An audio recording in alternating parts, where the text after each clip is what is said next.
જીવનની મારી કોઈ વિચારવાની ખાસ એ જરૂર છે. ભગવાન કૃષ્ણનું જીવન વિચારો. પ્રાગટ્યથી માંડી સ્વર્ગાગમન સુધીમાં કૃષ્ણએ 1 મહિનો 15 દી પોરો ખાધો હોય, આરામ કર્યો હોય, રેસ્ટ લીધો હોય, એવો ઇતિહાસમાં, ગીતામાં, ભાગવતમાં કે મહાભારતમાં દાખલો નથી. અને આપણે વરહમાં 3 વાર તો રિલેક્સ થવા જવું પડે. ચાલો ચાલો ચાલો ચાલો. યુવાન મિત્રોને ખાસ કહું, નાના યુવાનોને, કક્ષાની બહાર બિઝનેસ નહીં કરો, આવકથી વધુ ખર્ચ નહીં કરો, કોઈને દેખાદેખી બતાડવા હાટું 50 લાખની ઊંચા વ્યાજે મારા વહાલા સંતાનો ગાડી નહીં લેતા.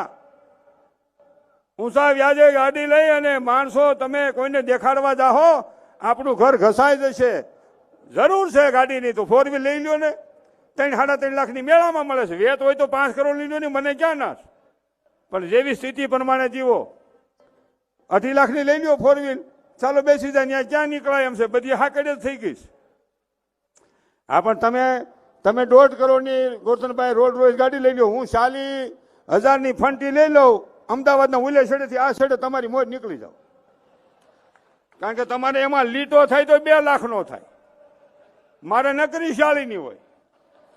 એટલે મારો કહેવાનો હેતુ, સમાજ છે ને ખૂબ આગળ વધ્યા, વાંધો નથી, ખૂબ પૈસા વાપરો, વાવો, વેડફો નહીં.